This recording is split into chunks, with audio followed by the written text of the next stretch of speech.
At 38 years old, I found myself standing at my mother's funeral, trying to steady my breath as the chapel slowly filled with mourners. The air smelled faintly of lilies and rain. My father sat beside me, frail and silent, his grief like a shadow wrapped around his frame. I hadn't seen my sister Chelsea in over 6 years, not since the day she betrayed me in the most unforgivable way. She hadn't just lied or kept a secret, she had taken Nathan, my fiancé, the man I once imagined building a life with.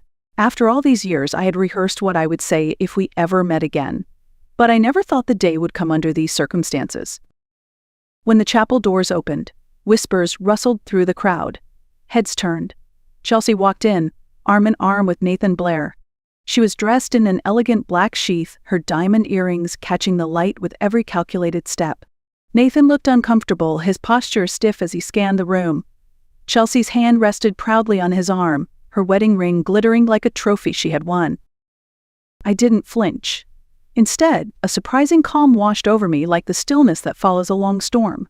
She had no idea what waited for her, no idea who I had become, and no idea who was sitting quietly a few rows behind me, waiting for the right moment. Before I tell you how her face drained of color when she finally found out who I married, let me take you back to the beginning.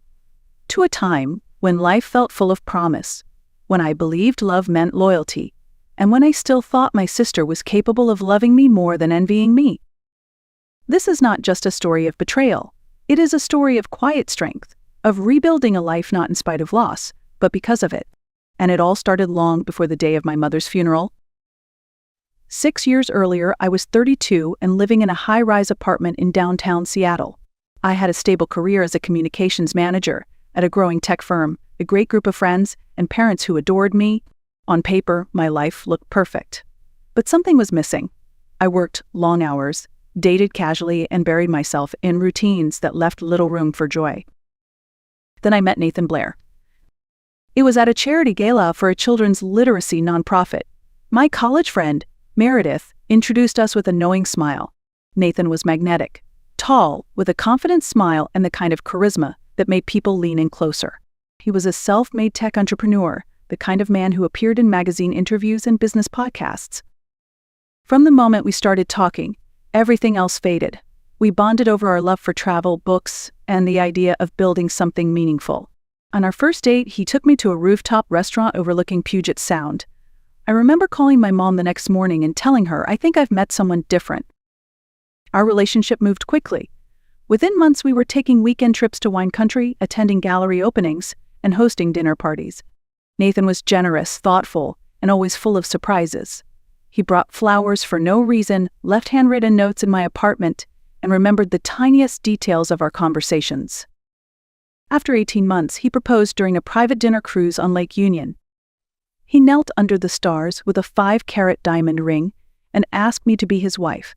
I said yes without hesitation. My parents were thrilled. My mother especially began dreaming out loud about the wedding. She reminded me that no matter how much Nathan had, the most important thing was how he treated me. At the time, I didn't worry. He treated me like a queen. When I chose my younger sister Chelsea as my maid of honor, my mother was pleased. "This will bring you two closer," she said. I wanted to believe that too. Despite our history of rivalry growing up, I hoped we had grown beyond that. I wanted my sister beside me on the happiest day of my life. I had no idea it would become the most painful. As our wedding day drew near, small things began to unsettle me. Nathan's once warm and attentive demeanor started to change. He was often late coming home, distracted by work calls at odd hours, and his texts went unanswered for long stretches.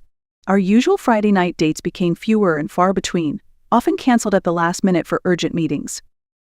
When we were together, his attention drifted. He criticized things he once loved. My laugh was too loud, my favorite blue dress made me look washed out, and even my habit of reading before bed, which he used to find charming, now kept him awake. The man I loved seemed to be slipping away, replaced by someone distant and cold. Meanwhile, Chelsea called more often than usual, asking endless questions about the wedding plans. She insisted on helping with vendor meetings I couldn't attend because of work. I thought she was just excited, eager to be part of my special day. One evening, as I was cleaning Nathan's car before a dinner party, I spotted a small silver earring wedged between the passenger seat and the console. It had a tiny sapphire stone, one I immediately recognized as Chelsea's. She had worn those earrings to my engagement party. They were a gift from our grandmother. When I showed Nathan the earring that night, his face remained calm. "Oh, she must have dropped it when I gave her a ride to the florist last week," he said smoothly. "She mentioned losing one." "But you never told me you drove Chelsea," I whispered. He shrugged. "Must have slipped my mind. It wasn't important." I called Chelsea, and her explanation matched his perfectly. Too perfectly. My heart twisted in knots. Had they rehearsed this story? Was I just being paranoid? But the unease settled deep inside me, like a slow poison. I began seeing a therapist in secret, trying to untangle my fears from reality. 3 weeks before the wedding, Nathan suggested postponing. "I'm worried about you, Lauren. You're not yourself lately. Maybe we're rushing things." I begged him to be honest, to tell me what was wrong. His eyes were vacant that night as he reassured me everything was fine. Then, at 3 a.m, I heard his hushed voice in the guest room, whispers that shattered any last hope I held. It was no longer denial. The betrayal was real, and I was about to face it head-on. Determined to confront the truth, I decided to surprise Nathan at his office with lunch one afternoon. I wanted to believe we could fix whatever was wrong between us, that the man I loved was still in there somewhere. The security guard at Nathan's building recognized me and smiled as he let me in. I clutched the lunch bag tightly, trying to steady the trembling in my hands. His favorite sandwich from the deli was packed carefully, along with a note I had written. I reached the 12th floor and stepped into the reception area. Nathan's secretary, Marissa, looked up with surprise. "Lauren, we weren't expecting you today," she said, glancing nervously toward Nathan's closed office door. "He's in a meeting, but I brought him lunch. I can wait," I said, trying to sound calm. Marissa hesitated. Actually, he specifically asked not to be disturbed. Something about her nervous manner set off alarms in my mind. I pushed past her and gently opened Nathan's office door. What I saw burned itself into my memory forever. Nathan was standing close to Chelsea, his hands resting on her waist. She had her arms wrapped around his neck, and their lips were locked in a passionate kiss. For a moment they didn't notice me. I stood frozen, taking in every detail, the familiarity in their embrace, the way Chelsea's skirt had ridden up Nathan's loosened tie. When the door clicked behind me, their eyes snapped open. Shock froze their faces in place. Nathan recovered first, straightening his tie and blurting, "This isn't what it looks like." Chelsea didn't even try to deny it. Instead, she lifted her chin defiantly. "We didn't plan this," she said. "It just happened." Surprisingly, a calm washed over me. "How long had this been going on?" I asked. Chelsea answered without hesitation, "Since the engagement party. For months, nearly half our engagement." Nathan stepped behind his desk, as if preparing for a business negotiation. "I was going to tell you after the wedding, after the honeymoon. I was trying to find the right time." His practiced smoothness, the same he used in difficult client meetings, couldn't hide the betrayal. The lunch bag slipped from my hand. "I trusted you. Both of you." Chelsea looked uncomfortable for the first time, but her defiance didn't falter. "We tried to fight it," she said. "Don't call me Lauren. That nickname feels like another betrayal." I pressed the intercom for Marissa. "Please escort Lauren out," Nathan said coldly. "I'm escorting myself," I replied, dignity still intact despite the heartbreak. I walked away knowing nothing would ever be the same. The days after that confrontation felt like I was sinking in quicksand. The pain was raw, almost unbearable. My parents rushed to support me, Mom with her steady presence and warm meals, Dad pacing anxiously around the house, his face flushed with anger. Together, they helped me cancel the wedding plans, sort through what felt like the ruins of my life, and pack up my apartment. Chelsea had already moved in with Nathan, filling the spaces that used to be mine with her things and family photos. Every corner of my life seemed invaded. The betrayal wasn't just emotional, it was financial and social. Nathan sent an email detailing how they planned to divide what was once ours, cataloging my belongings with clinical detachment. Mutual friends whispered about the secret meetings, the texts, and photos Chelsea had sent behind my back. Some sided with me, others with Nathan, and the rest stayed silent.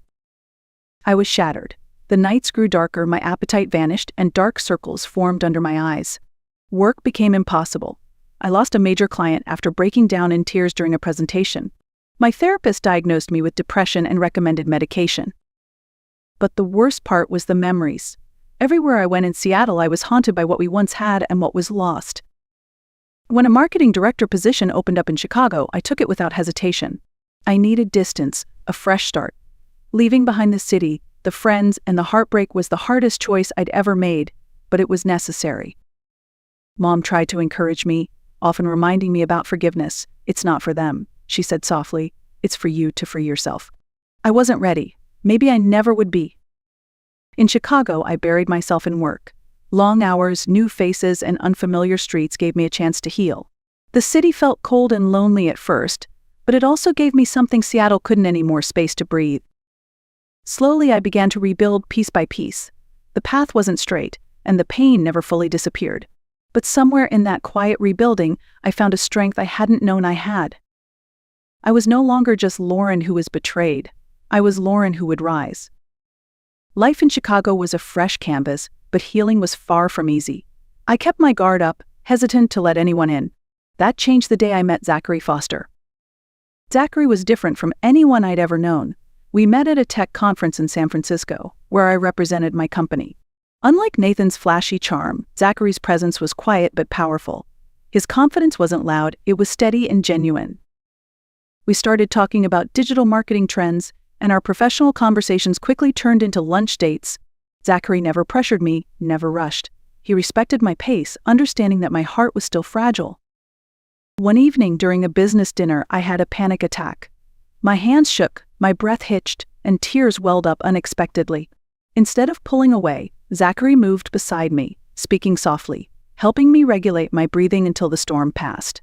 That night, he drove me home with kindness, no judgment. The next day, a bouquet of flowers arrived at my office. The note read, "No pressure. No expectations. Just hoping you're feeling better. Zachary." It was simple but spoke volumes. I opened up to him about Nathan and Chelsea. I told him everything: the lies, the betrayal, the heartbreak. Zachary listened without interrupting. Then he shared his own story, a painful divorce where his wife left him for his business partner, taking half their company. "Broken trust leaves scars," he said quietly. "Anyone worth your time will understand that healing isn't linear." Over the next few months, our relationship blossomed slowly. We built a foundation on friendship and mutual respect. Zachary never tried to fix me. Instead, he stood by my side, steady and patient. On our 5th date, he cooked dinner in his apartment instead of taking me out. He knew crowded places might trigger my anxiety. When panic resurfaced, he helped me through it with calm and understanding. For the first time since Nathan, I dared to believe and trust again. Zachary showed me that love could be gentle, consistent, and free of games. Our bond deepened, and with it, my confidence grew. I was no longer a woman shattered by betrayal. I was becoming whole again. With Zachary, I found partnership, respect, and unwavering support, things I never thought I deserved but now knew I needed.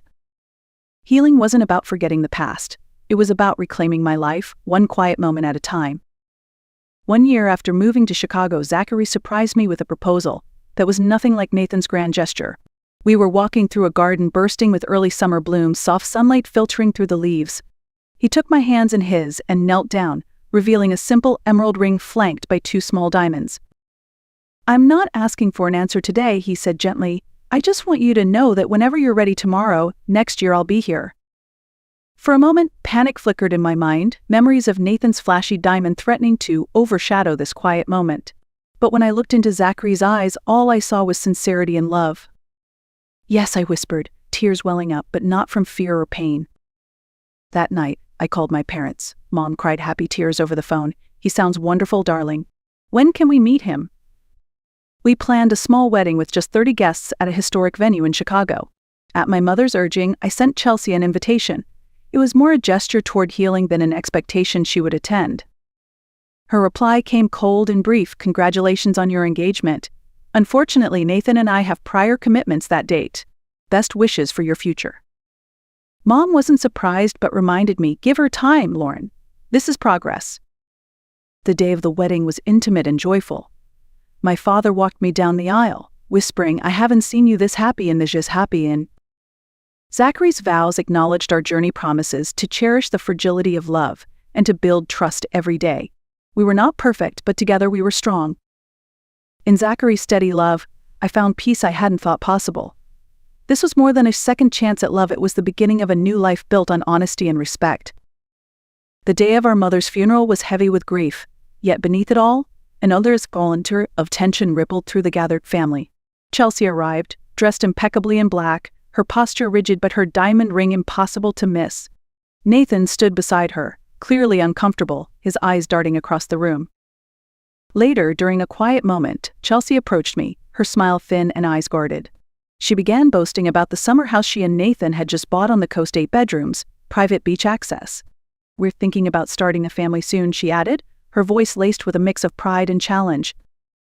I smiled genuinely and said, "Have you met my husband yet?" At that moment, Zachary stepped into the room.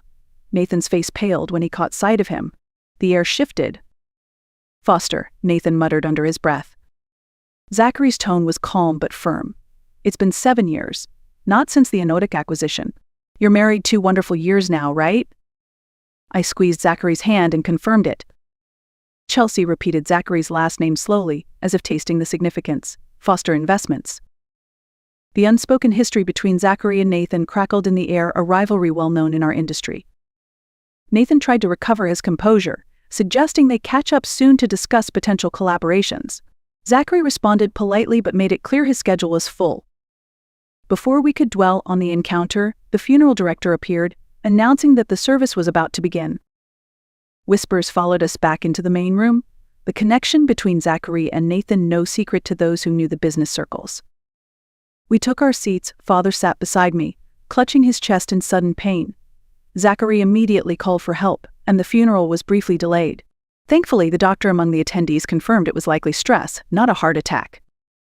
In those tense moments, Chelsea showed genuine concern, a flicker of vulnerability I hadn't seen in years. As the service continued, I delivered a heartfelt eulogy celebrating our mother's strength and kindness. When Chelsea spoke after me, tears overwhelmed her, and I moved beside her, offering a steadying hand. For the first time in a long while, it felt like a fragile bridge was forming between us, held together by the memory of the woman who had always tried to keep us united. Though past wounds remained, the truth unveiled that day was a step toward healing for all of us. In the days that followed the funeral, something shifted between Chelsea and me. She came over to my parents' house alone. Nathan was nowhere in sight. The walls between us, long built from pain and silence, felt thinner. Chelsea finally opened up about her struggles. She admitted that her marriage was a facade built on debt and control. Nathan wasn't the man she thought he was. She confessed feeling trapped and miserable for most of their years together. "I never meant to hurt you, Lauren," she said quietly, tears streaming down her face. "I was jealous. I wanted what you had, but I paid a heavy price for it." Hearing her speak with honesty softened something in me. The years of anger and betrayal still lingered, but now they mixed with unexpected compassion. We pored over memories of our childhood, sharing stories of our mother, her warmth, her laughter, the small things she did to make each of us feel special. Chelsea smiled through her tears as she recalled how Mom always left different notes in our lunchboxes, never repeating the same message twice. It wasn't forgiveness, not yet. The wounds were still too fresh, but a fragile beginning had taken root. That evening, as Chelsea prepared to leave, she paused at the door. "I'm filing for divorce," she said, voice steady. "I'm renting a small apartment and starting over." I nodded. "Me too. I'm going back to Chicago with Zachary." "You seem happy." "I am," I said honestly. We shared an awkward, tentative hug, 2 sisters no longer enemies, but not quite friends. A bridge was being built, one moment at a time. I realized then that healing wasn't about erasing the past. It was about finding peace enough to face the future.